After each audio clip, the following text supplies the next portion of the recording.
Evet kardeşlerim, hepiniz kanalıma hoş geldiniz. Geçtiğimiz günlerde YouTube kanalımın topluluk sekmesinde sizlerden bir istekte bulunmuştum. Bu istekte her birinizden 5'er tane manga serisi önermenizi istedim ve bu öneriler sadece Türkçe mangalarla kısıtlı olmayacaktı. Yani istiyorsanız İngilizceye basılan, İngilizce basım olan ve güzel beğenmiş olduğunuz seriler arasından da önerilerde bulunabileceğinizi söyledim ve böyle bir istekte bulundum sizlerden. Sizler de bunun üzerine bazı manga serilerini önermeye başladınız bana. Şimdi sizlerin önermiş olduğu manga serileri arasından bazılarını seçip okuyacağım ve yorumlayacağım ve bir de şöyle bir şey yapacağız arkadaşlar. Sallıyorum. Bir tanesini seçtim. Bunun 5-6 cildini okumayacağım. Sadece ilk cildini okuyacağım. Az çok böyle konusundan bahsedeceğim. Bir de acaba okur muyum okumaz mıyım? Bunlar hakkında konuşacağım. Yani yorum yapacağım genel olarak. Bu şekilde bir video çekin dedim. Yani takipçilerimin önermiş olduğu mangaları okuyorum gibisinden bir video olacak. Bu zaten başta da büyük ihtimalle bunun gibi bir şey yazmışımdır. Her neyse, isterseniz şimdi başlayalım. Öncelikle bir bakayım ne okuyacağımı bir bakacağım. Geleceğim.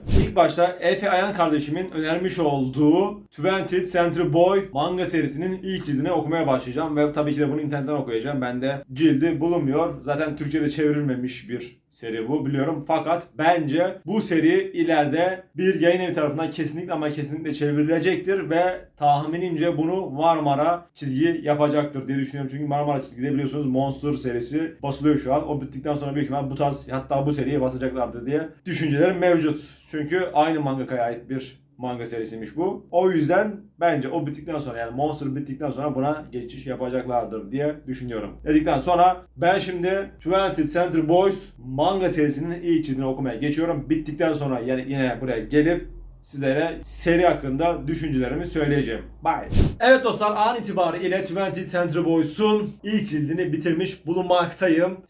Seri gerçekten gelecek vaat ediyor diyebilirim. Ama şunu da belirtmek isterim arkadaşlar. Fantastik, vurdu kırdı, sürekli aksiyon serileri arayan insanlara kesinlikle önermeyeceğim bir seri diyebilirim. Çünkü seri şu an durağan ilerliyor. Mangamız şu an durağan ilerliyor. Sürekli de bu şekilde gidecek gibi gözüküyor. Ortada bir gizem var, bir şey, evet, bir tuhaflık var yani böyle. Ve o tuhaflığı çözmeye çalışıyorsunuz. Tam olarak ben de işte ne olduğunu anlamadım.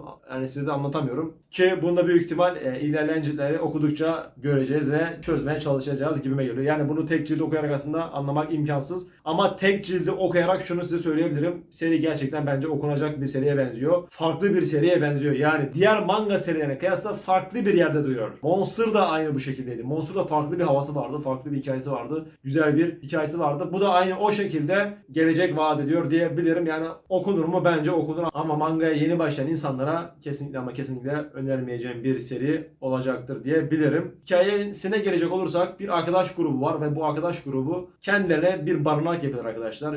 Gizli bir üs gibi bir şey yapıyorlar çocukken. Bu gizli üsse de bu arkadaşlığa da bir sembol yaratıyorlar. Bu sembolde, şimdi buraya bir yere ben koyarım onu. Bir göz böyle. Bir gözün içerisinde de şöyle parmak işareti var arkadaşlar. Böyle bir sembol yapıyorlar ve bu arkadaşlığın sembolü oluyor arkadaşlar. Bu grubun içerisinde olan çocuklar sadece bu sembolü biliyorlar. Başka kimse bilmiyor. Her neyse, ve sürekli de arkadaşlar şey var. Zaman atlaması var. Bir 1960'lara gidiyoruz, bir 1990'lara gidiyoruz. Sürekli bir zaman atlaması var. Bir de bu zaman atlamasının dışında farklı bir boyut da var gibi sezdim yani. Değişik bir şey de var. Burada farklı sürekli böyle bir cinayetler oluyor ve bu sembol, dediğim bu sembol vardı ya, arkadaşlık sembolü. Tomodachi adında birisi, aslında adı değil de Tomodachi lakaplı birisi bu sembolü kullanarak kendisine bir tarikat oluşturmuş, kurmuş ve bunun başına geçmiş gibi duruyor. Bu sembolü de ne demiştim size? Sadece bu arkadaş grubundaki çocuklar biliyor demiştim. Yani o tarikatın başına geçen Tomodachi lakaplı kişi de büyük ihtimal zamanda bu arkadaş grubunun içerisinde olanlardan bir tanesiydi. Böyle bir değişik bir muhabbet var. Tam olarak ne olduğunu anlayamadım, çözemedim. Ama gerçekten bence gelecek vaat ediyor.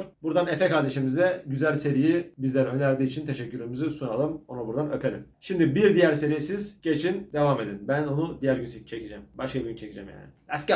Evet kardeşlerim, ikinci günden hepinize selamlar, sevgiler. Şu an saatlerimiz gece 1:30 göstermekte. O yüzden çok bağırmak istemiyorum. Kamerada şu an tam olarak inşallah beni çekiyordur, aşağıya çekmiyordur. Aşağıda çünkü boxer'la duruyorum. Bu bilgi de niye verdim bilmiyorum ama söylemek istedi. Şimdi kahvem yanımda, mis gibi sıcak sıcak. Yudum alayım. Oh yes baby. Burada kuru yemişim de var. Almışım ikisini. Şimdi sizin önermiş olduğunuz mangaları okumaya devam edeceğim. Sıradaki takipçim Irmak diye birisi. Irmak iste 7 lakabıyla YouTube'a kaydolmuş ve bana bakayım 1, 3, 4, 5 tane manga önermiş. Ben bu mangaların içinden sadece bir tanesini seçip okuyacağım. Şimdi ne önermiş? Vaat edilmiş yok yere önermiş. Evangelion'u önermiş. Perfect World'u önermiş. Miss Kobayashi's Dragon Maid önermiş. Madoka Magica'yı önermiş. Şimdi ben bunların içinden Evangelion'u seçtim. Evangelion merak ettiğim seriler arasındaydı. Çünkü seveni çok ve bazı YouTuber'lar falan da çok bahsediyor. Çok sevdiğini söylüyor. O yüzden de merak etmediğim değil. Bakalım okuyacağız. Şimdi onun ilk cildini okumaya geçeceğim. Bugünümüz de böyle geçecek. Öyle güncelleme yapmak istedim bu videoya dair. Ben şimdi bunu okumaya geçiyorum. Bittikten sonra, ilk cilt bittikten sonra manga serisi hakkındaki görüşlerimi sizlere aktarmaya çalışacağım. Geçiyorum.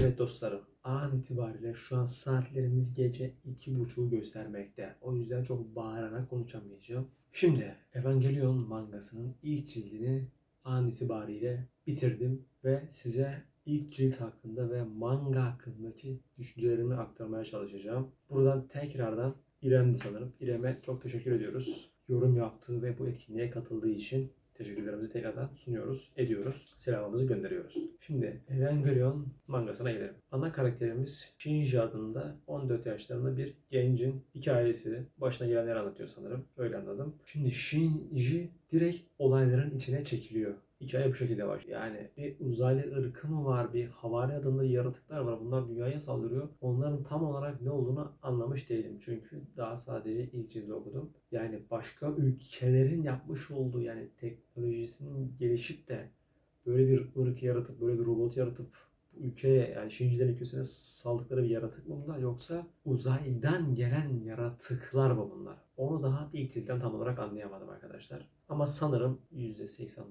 olasılıkla bunlar uzaylı ırk arkadaşlar. Bunlar dünyaya saldırıyorlar ve insan ırkını yok etmeye çalışıyorlar. O şekilde anladım. Bizim Shinji de direkt bu olayların içine çekiliyor. İnsan ırkı bir teknoloji geliştirmiş ve aynı havariler gibi o saldıran uzaylılar gibi onların boyutunda bir robot yaratmışlar. Robot yapmışlar. Ama bu robotların da sürücüleri olmak zorunda. Yani robot tek başına hareket edemiyor. Bir sürücüye ihtiyaç duyuyor ve bu sürücü bu robotun içine girip o robotu yönlendiriyor. Bizim karakterimiz Shinji de direkt bu göreve çağrılıyor. Ne robottan haberi var, ne bu uzaylılardan doğru düz haberi var, ne de bu savaştan, cihattan adam akıllı haberi var yani. Bu 14 yaşındaki çocuk birden bu olayların içine çekiliyor. Babası tarafından çekiliyor.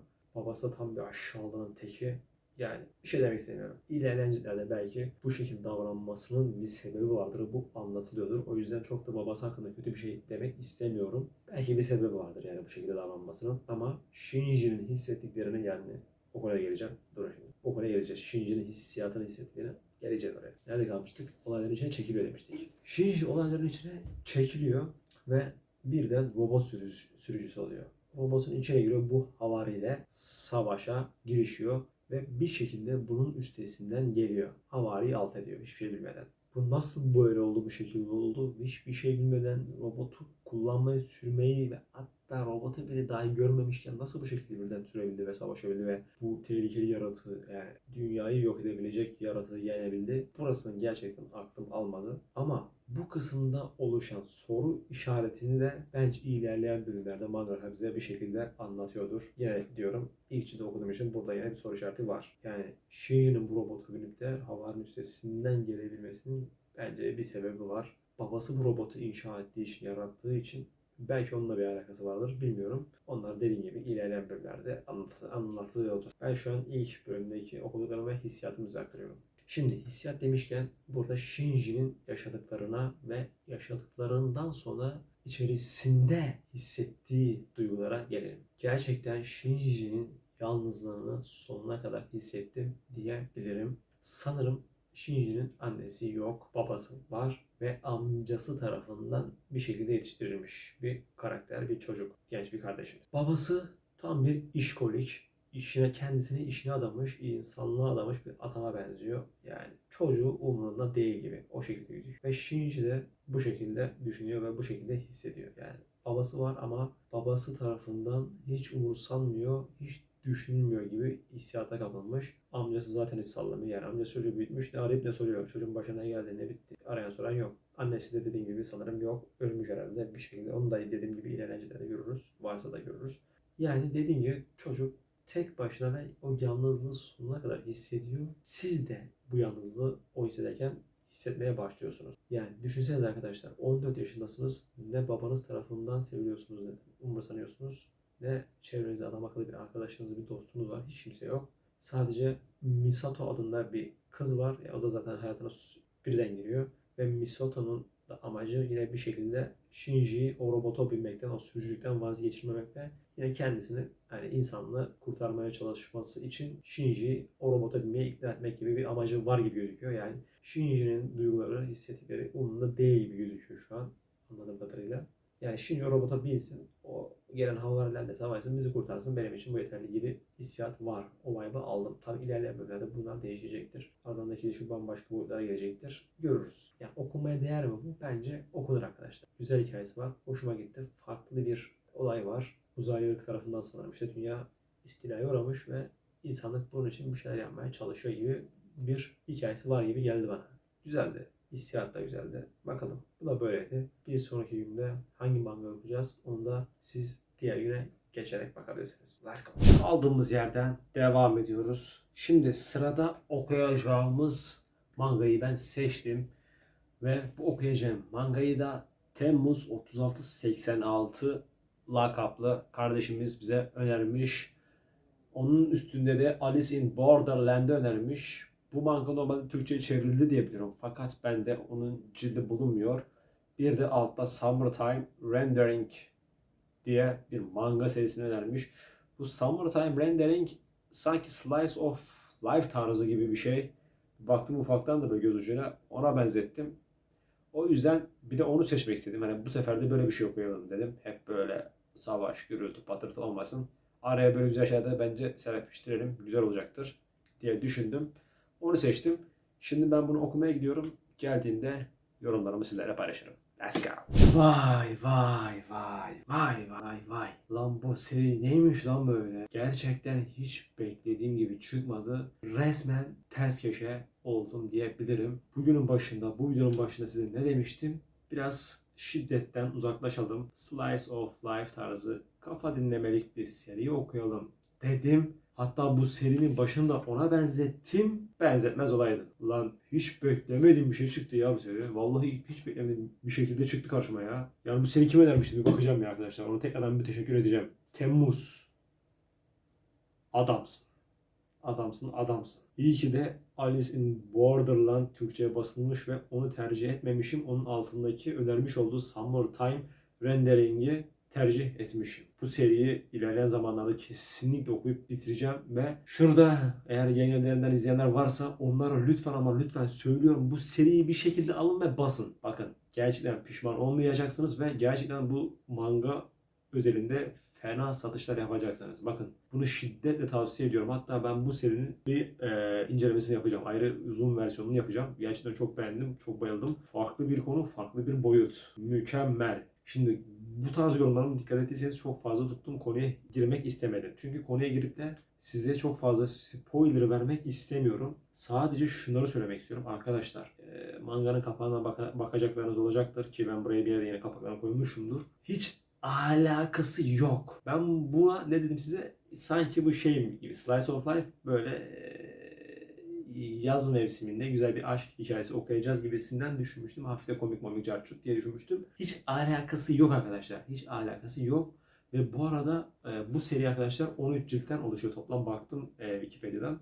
Araştırdım, evet, buna baktım. 13 ciltten oluşuyor. Yani bir yayın evi alıp bunu basmaya kalkarsa gerçekten hızlı bir şekilde basacaktır diye düşünüyorum. Bence kesinlikle yayın evlerinde manga serisi aramayla kim uğraşıyorsa, bu arama işiyle kim uğraşıyorsa kesinlikle bir baksın derim. Pişman olmayacaksınız. Bak, pişman olmayacaksınız. Alın basın. Alın basın. Başka size bir şey demiyorum. Arkadaşlar şimdi burada notlarım vardı.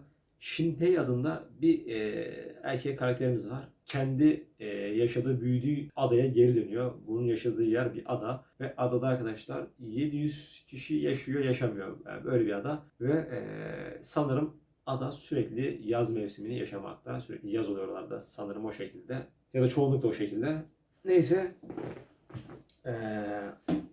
adaya şey için dönüyor. Bu çocuğun arkadaşlar annesi babası yok. Bir adam tarafından sahiplenilip o adam tarafından, o aile tarafından büyütülüyor ve bu adamın 2 tane de kızı var. Bu kızlardan büyük olan ölüyor, vefat ediyor ve bu Shinpei de işte bunun cenazesine katılmak için adaya geri dönüyor. Olaylar buradan sonra başlıyor arkadaşlar. Size sadece bunu söylemek istiyorum. Başka hiçbir spoiler vermek istemiyorum. Zaten bu seri hakkında söyleyeceklerimi başta söylediğim şiddetle tavsiye ettim. Bence siz de bir bakın. Zaten okumaya başlayınca akıp gidecek. Yani yeni seri arayanlar, farklı seri arayanlar varsa akıp gidecektir. Gizem dolu bir manga. Arkadaşlar içerisinde çok değişik olaylar oluyor. Yani bu olaylar nasıl oluyor? Bunlar ne? Gibisinden sorulara kendinize soracaksınız. Okuyunca zaten göreceksiniz. Bugünü de kapatmadan önce size şu uyarıda bulunmak istiyorum. Gölgelere dikkat edin.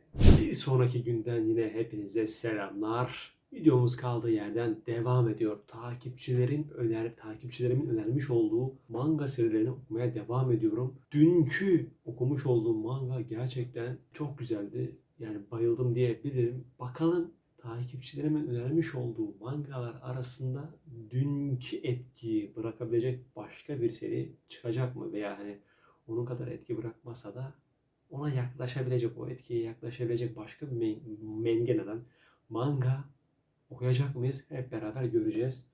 Şu an saatlerimiz gece 3'ü gösteriyor. 3'ü çeyrek geçiyor. Kahvem burada. Az önce oyundan çıktım. LoL oynuyordum. Tahmini 5 maç attım. Bir zafer aldım. 4 bozgunu aldık arkadaşlarla. Yani içimizden geçtiler diyebilirim tabiri caizse. Şimdi buradan topluluk sekmesini açtım. Toplulukta paylaşmıştım ben bunu.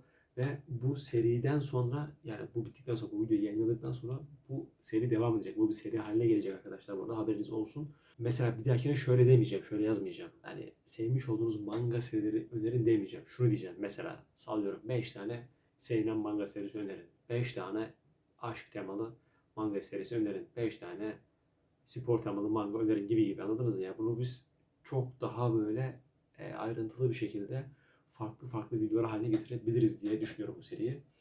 Neyse, kahvemden bir yudum alayım.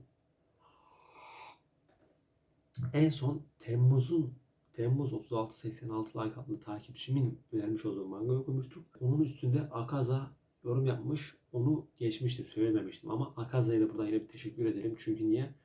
Gelmiş buraya topluluğumuza yorum yapmış. Boş bırakmamış yani. Görmüş, bir şeyler yazmış. Ama onun önermiş olduğu manga serisini ben okuduğum için onu şu an okumayacağım. Buraya eklemeyeceğim. One Punch Man serisini oku, güzeldir yazmış. Ama ben onu okuduğum için hani onu geçiyorum, es geçiyorum. Onun dışında altta Berat Hajimono Ippo animesi güzel ama mangası var mı bilmiyorum demiş. Ben ona zaten yorumlarda yazmışım. Animesini izliyorum zaten yazmışım. Teşekkürler demişim ben de önerin için. Şimdi onun altında da İbrahim Müjde bir yorumda bulunmuş. Ama bayağı bir yazmış buraya. 6 tane manga önermiş bana ve önermiş olduğum mangalar isimlerini size söylüyorum. Sanctuary, öyle okunuyor herhalde bilmiyorum. Sanctuary, Vagabond, Kingdom, Frieren, The Gray Man, Magus Bride. 6 tane mangayı bu şekilde önermiş bize. Ben bunların arasından ilk önermiş olduğu mangayı okuyacağım. Onu merak ettim. Sanctuary'yi Google'a yazdığımda, arattığımda gerçekten dikkatimi çekti. Mafya temalı. Büyük ihtimal bu işin içinde mafya varsa İtalyan mafyasıdır bunlar büyük ihtimal. Öyle düşünüyorum. Zaten o vibe'ı aldım. Hatta bakayım açtım burada ben. O vibe var yani bunlarda. Sanırım Amerika'da yaşayan İtalyan kökenli mafyaların konusu işleniyor diye düşünüyorum. Hiç daha hiçbir şeye bakmadım. Sadece mangayı açtım ve Google'dan kapaklarına baktım. Hiç konusuna hiçbir şeyine bakmadım. Ve bakmıyorum da. Buradan direkt mangaya giriş yapıyorum. Okuyup yorumluyorum. Yani hiçbir hani kötüse de mesela sallıyorum yorumlar kötüse de yani mangaya bu şekilde böylelikle önyargıyla yaklaşmamış oluyorum. Anladınız. Şimdi bence artık okumaya ben geçeyim. Çünkü bu kısım biraz uzun oldu. Diğer günlere göre biraz uzattık. Açıklama yaptım. Bu seri hakkında nasıl yapacağımızın, nerelere geleceği hakkında yorumlarda bulundum. O yüzden burası biraz uzadı. Şimdi ben Sanctuary manga serisini okumaya geçiyorum. İlk cildini sonra gelip burada yorumlarımı yapıyorum. Let's go.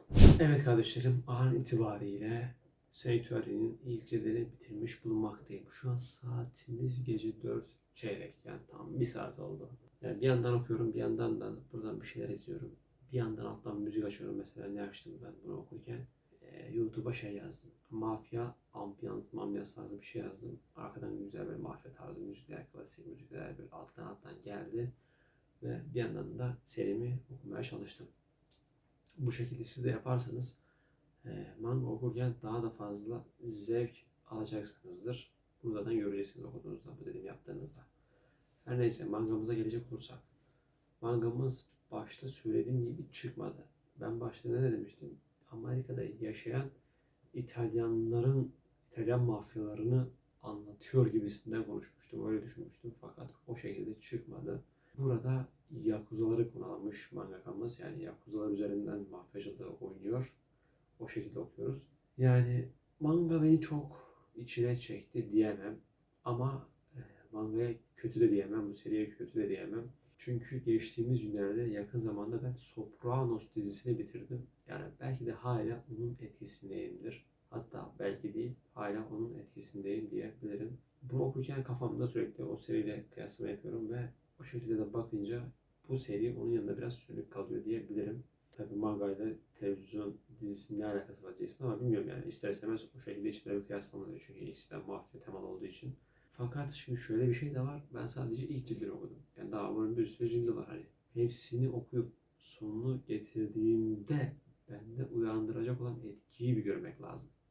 Mesela dünkü okuduğum seride Summertime Rendering'de o etkiyi o güzel etkiyi direkt ilk ciltten hissettim. Bana onu ilk ciltten verdi. Fakat bu seriye gelecek olursak ağır bir seri olduğu belli. Yani tema, konu ağır işleniyor. Hojo adında bir ana karakterimiz var ve bir de bunun kardeşi mi, arkadaşı mı, yakın arkadaşlar mı? Onu tam anlayamadım ama büyük ihtimalle yakın arkadaşlar. Desem de bence onlar kardeş gibiler. Çünkü tip olarak çok benziyorlar birbirlerine. Ben anlayamadım. Eğer arkadaşlarsa okey. Fakat kardeşlerse daha da okey. Öz kardeşlerse yani. Çünkü çok benziyor tipleri ikisinde. İkisinin bir amacı var. Şu an anladığım kadarıyla amaçları politikaya giriş yapmak ve şu anki kendi ülkelerindeki o politikayı, o düzeni değiştirmek. Yani nasıl? Meclise daha fazla genç sokmak.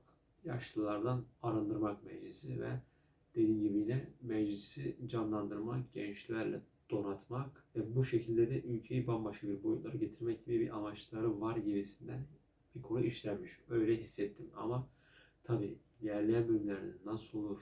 Bunlar arkadaşlarsa, hoca ve diğer ismini unuttum onun. Bunlar arkadaşlarsa veya kardeşlerse aralarındaki bu güzel ilişki ilerleyen bölümlerde bozulacak mı? İkisinin arasında çatışmalar olacak mı? Bunu göreceğiz. Eğer ileride böyle bir şey oluyorsa çok başka boyutlara gidebilir seri. Bambaşka yerlere gidebilir yani. Bilmiyorum. Dediğim gibi bu seri bence tek ciltteydi. Değil de sonuna kadar gitmek lazım bu seride. Yani tek cildi okuyup yargılamamak lazım. Ben bunu da öyle düşünüyorum ve bu arada bu seri arkadaşlar seinen bir seri diyebilirim. İçerisinde cinsel içerik oldukça fazla. Yani küçük kardeşlerim bu seriyi okumasını önermiyorum. Büyüklere benim yaşlarıma da önerebileceğim bir seri diyebilirim. Dediğim gibi yine sıkılmadan okumak lazım, devam ettirmek lazım. Bu şekilde düşünüyorum, yorumlarımı yapıyorum ve sizi bir sonraki güne uğurluyorum. Let's go. Videomuz kaldığı yerden devam ediyor. Bugün sizlere okuyacağım manga serisi şu olacak. Hemen bakıyorum buradan arkadaşlar. Bir saniye. Sadece okuyacağım 2 tane seri kaldı arkadaşlar. 16 tane yorum var. Öyle gözüküyor burada. Tabii 16 yorumun içerisinde benim yorumlarım da var. Benim vermiş olduğum cevaplar da var. Yani burada fazla bir yorum yok baktığınız zaman ama gelen yorumların hepsinden bir tane manga serisi okumaya çalıştım. Yalnız şöyle bir baktığım zaman birkaç arkadaşın önermiş olduğu serileri okuduğum için o arkadaşların önermiş olduğu serilere bakmayacağım ama onların isimlerini buradan anacağım çünkü gelmişler topluluğa bir şeyler yazmışlar ve benim bu gönderimi önemsemişler. Beni önemsemişler. O yüzden onlara buradan bir selam çakmak gerekli diye düşünüyorum. Şimdi bunlar kim? Bakıyoruz buradan hemen. Mesela Emirli 03838 demiş ki Jujutsu Kaisen, Naruto, Tokyo Revengers, Fairy Tail, Vinland Saga. Yani bu önermiş olduğu 5 manga serisini zaten ben hani ilk ciltlerini okudum ve bunların incelemesini dahi yaptım. O yüzden bunları geçiyoruz. Emir kardeşimiz belki de o videoları izlememiştir, haberi yoktur. O yüzden bir şey diyemiyorum. Ama bu serileri okudum. Onun dışında Da Big X arkadaşımız yazmış. Vaat edilmiş yok yer ve Serap of the End. mangasını önermiş. Serap of the End'de zaten ben 25. cilde mi 26. yok 25. cilde kadar zaten geldim. Sadece 26. cildi okumadım. Yani tek bir cilt kaldı güncele gelmeme bizim Türkçe basanlar arasında. Onun dışında bazı elimi şok yerde de zaten 7-8. cilde kadar gelmiştim diye hatırlıyorum. Neyse. Burada sadece 2 kişi kalıyor. Bunlardan bir tanesi Quattro 75, bir de Jugram KNS. Bu iki kardeşimiz kaldı. Quantrax'i Tokyo Ghoul ve Drifters mangaları. 2 tane manga vermiş. Tokyo Ghoul zaten beni bu manga dünyasına bağlayan seridir kendisi. O yüzden onun ben de yeri ayrı. Ona bir kalp atıyorum. Onun dışında Drifters'ı önermiş. Drifters'ın da ilk mangası şu an benim kütüphanemde elimde mevcut. Onu en son okuyacağım. Yani videonun kapanışını elimde bir manga ile yapmak istediğim için onu en sona bırakacağım. Şimdi bugün ne okuyacağız? Bugün Jugram Altrek KNS kardeşimin önermiş olduğu bir manga serisini okuyacağız. Yani bu önerilen mangayı zaten birkaç kişi daha önermişti bu yorumlar kısmında. Onu da Jugram'dan seçtim. Mesela ne önermiş bana? Bleach, Homunculus, Hunter x Hunter, Monster. Bleach'i zaten şu an okuyorum, biliyorsunuz. Beni takip edenler zaten biliyor. 30 küsürüncü cildiye kadar geldim. 36. ciltteyim. Aynen. Onun dışında Homunculus'u okumadım, bilmiyorum. Hunter x Hunter'ın zaten animesini izledim. Sonuna kadar bitirdim. Şu an tabii devam ediyor herhalde mangadan. Bayağı bir mangasını okumadım sadece. Ama animesinde zaten son sezona kadar izledim Netflix'ten. Onun dışında Monster'ı da zaten 3 yılda okumuştum. Yani onu da geçebiliriz. Monster zaten bambaşka bir yapı, efsane bir yapıt. Ve ne kalıyor geriye? Vagabond kalıyor. Vagabond'un ilk cildini bence bugün okuyalım. O zaman ben Vagabond'u okumaya geçiyorum, ilk cildi. Ondan sonra da gelip yorumluyorum. Bir de şunu da söylemek istiyorum arkadaşlar. Bu seri, yani bu video yayınlandıktan sonra bu serinin devamı gelecek. Yine söylemiştim bunu da, dün söylemiştim. Ama yine söylüyorum, bu serinin devamı gelecek. O yüzden bu topluluk kısmında paylaşmış olduğum gönderini bence biraz kaçırmamaya çalışın. Kaçırmamak için de ne yapabilirsiniz bilmiyorum ama arada bir kanalıma girdiğinizde topluluk sekmesine bir bakıp orada bu tarz gönderiler var mı yok mu diye kontrol etmenizi öneririm. Bunu da buradan söylemiş olayım. Onun dışında bunları da söylemişken, bayağı bir açıklama yapmışken bir de yine burada da yine bir hatırlatma yapayım. Kanalımı takip ederseniz çok sevinirim arkadaşlar. Yani sadece izleyip geçmeyin. 2900'lerde kaldık, yani tıkandı. Takipçi gelmiyor arkadaşlar. Yani takip ederseniz, kanalımızı büyütürseniz takipçi bakımından bizim de bir gücümüz olur bakın. Bizim de bir gücümüz olur. Bu seride önermiş olduğumuz mangalardan bir tanesi, yani söylemiş olduğumuz, okuduğumuz mangalardan bir tanesi belki de bizim sayemizde basılacak. Hiç belli olmaz orası. Anladınız mı? Yani biz kalabalık bir topluluk olsak burada veya işte diğer arkadaşlarımızın kanallarında kalabalık bir topluluk olsak, birlik olsak belki de istediğimiz serileri çok rahat bir şekilde yayın evlerine bastırtabileceğiz. Demek istediğimi anladınız. O yüzden takip edin, abone olun. Bunu boşuna söylemiyorum. Neyse, ben şimdi okumaya geçiyorum Vagabond'u ve sonra geliyorum. Let's go. Evet dostlarım, an itibariyle Vagabond'un ilk cildini bitirmiş bulunmaktayım. Şu an saatlerimiz gece 2.30'u göstermekte. Manga konusu hakkında çok fazla bir yorum yapmak istemiyorum. Çünkü sadece ilk cildini okuduğum için ve bu manga serisi çok kült bir eser olduğu için, bambaşka bir yapıt olduğu için tek bir cildi okuyarak bu manga serisi hakkında bir şey konuşmak istemiyorum. Haddim olmadığını düşünüyorum. Bir şey demek istemiyorum. O yüzden çok yüzeysel konuşacağım. Sevdiğim ve uyuz olduğum şeyleri söyleyeceğim, o kadar. İlk olarak çizimleri mükemmel. Çizimler çok güzel arkadaşlar. Yani açıp baktığınızda zaten göreceksiniz. Çizimleri aşırı hoşuma gitti.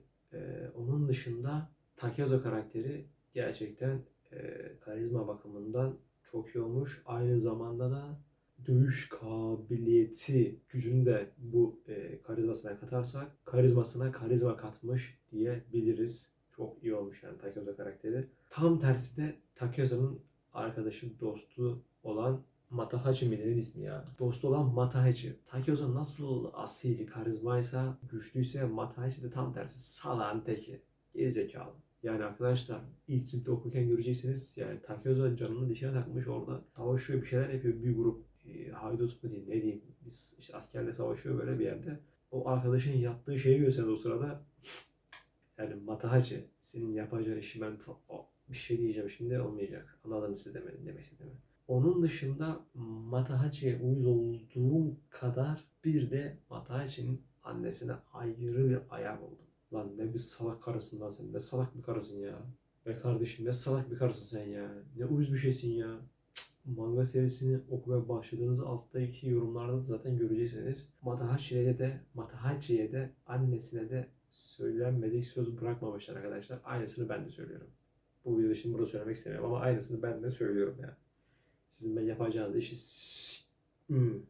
anladınız. Yani seri güzel arkadaşlar. Bir samurayın hikayesini okuyoruz diyebilirim. Bir kılıç ustasının, hatta kılıç ustası demeyeyim de yani bir çocuğun kılıç ustası olma yolunda ilerlediği serüveni, macerayı okuyoruz diyebilirim. O şekilde özetleyebiliriz. Bakalım Takezo'nun karakter gelişimi nasıl olacak? İlerleyen ciltlerde, bölümlerde, chapter'larda Takezo nasıl bir karaktere bürünecek? Bunu gerçekten merak ediyorum. Zaten Vagabond okuma listemde yer alıyor ama şu anda onun zamanı var. Elbet okuyacağız. Takezo'nun başına gelenleri, Takezo'nun hayatını elbet okuyacağım, göreceğim ama onun sırası, zamanı şimdi değil. Sadece şimdi takipçim önerdiği için bir bakmak istedim. Kendi bir bakış yapmak istedim. Sürekli herkes Vagabond diyor. En azından şimdi Vagabond hakkında az çok bir fikrim oluştu kafamda. Bakalım, göreceğiz. Vagabond'u alma okuyun demek istemiyorum. Zaten manga okuyanlar, manga kuryesini yapanlar, manga kültürüne kendisini yakın hissedenler elbet bu seriyi bir gün okuyacaktır. Ben söylesem de söylemesem de. O yüzden bu konu hakkında bir şey de demek istemiyorum.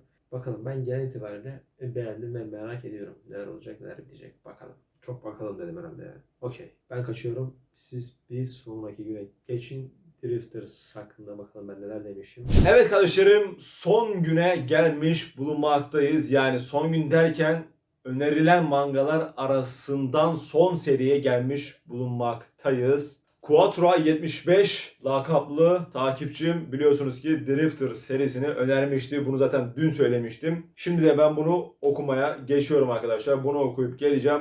Ondan sonra yine işte Drifters hakkındaki yorumlarımı sizlere yapacağım. Ondan sonra da bu videomuzu bitireceğiz. Ben bu formatı beğendim diyebilirim. Hoşuma gitti. Çünkü bu format bana Summertime rendering'i okumamda vesile oldu. Aynı zamanda Sanctuary mangasını okumamda vesile oldu. Aynı zamanda 20th Century Boys manga serisini okumamda vesile oldu diyebilirim. Yani aslında bence bu tarz içerikler güzel oldu diyebilirim. Onun dışında şunu da söyleyeyim, işte yine zaten aslında dün de söylemiştim ama bugün de yine söylüyorum. Bu serinin devamı gelecek fakat farklı şekillerde gelecek. Bu sefer hani konuyu vereceğim. O konuya özel manga serileri önermenizi sizlerden isteyeceğim. Ama bu video şimdilik ilk video olduğu için bu şekilde oldu. Biraz acemiyle geldi diyebilirim. Yani rastgele herkes istediğini önerdi. O şekilde. Neyse, ben şimdi bunu okuyup geliyorum arkadaşlar. Ondan sonra da videomuzu bitiririz. Evet kardeşlerim, an itibariyle Drifters'ın ilk cildini okumuş bulunmaktayım.